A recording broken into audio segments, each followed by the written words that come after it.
God does make a way. Last August the 3rd of '93, I went for my routine mammogram and felt fine, but was told that I had 2 malignant tumors and should contact my doctor the first thing the next morning. I went home, I told my husband, and then I started to pray and asked the Lord to fix it because God had always fixed things for me.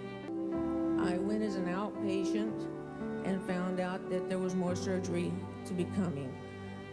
I found then that the Lord hadn't planned to heal me, not in the way I had hoped for. But if I took a new procedure called stem cell rescue, which killed everything back into the bone marrow, that I could get it down to 20 or 30%. So this was my only choice, even though it meant a chance of a 3% death because of the treatment. The Lord made a way. He started preparing the way for me a long time ago, because as I grew up, I watched my godly mother have cancer, and the Lord took her home finally. And I learned from her that you can be a witness to the keeping power of Christ, that you can go through trials and you don't have to make those miserable around you.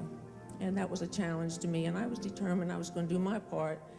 I breezed right through this treatment. The Lord answered so many prayers. I was out of isolation in 8 days.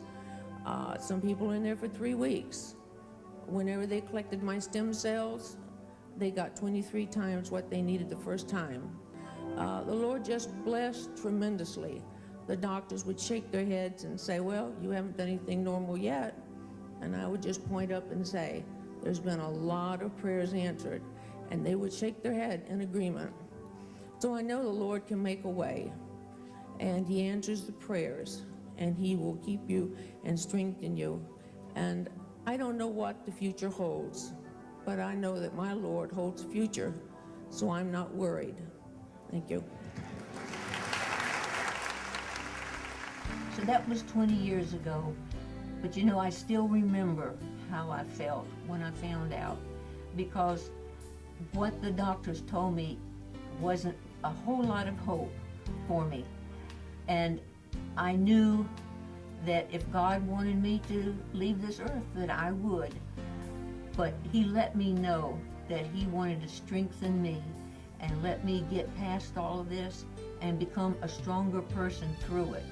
And between what happened and my husband and I, we have just grown closer together, and we have put Him first in everything in our life, because He showed us back then just how much He could do for us, and I just love Him so much.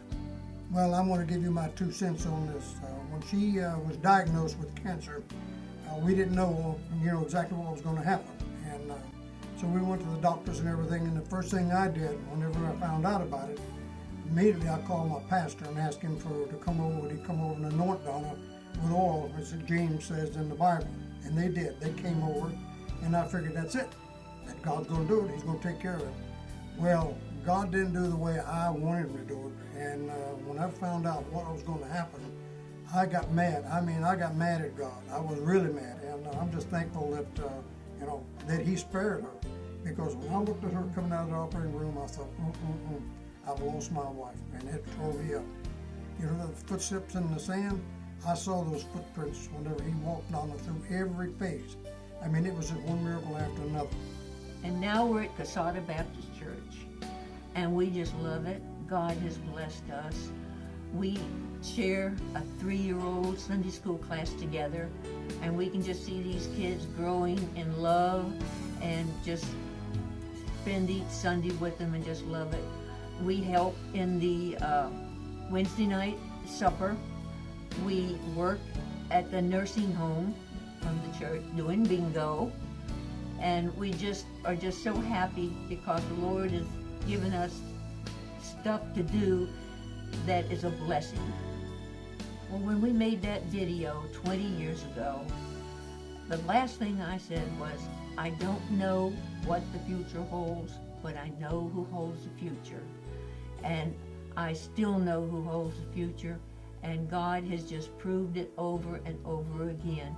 And I just thank Him so much for all He's done in my life.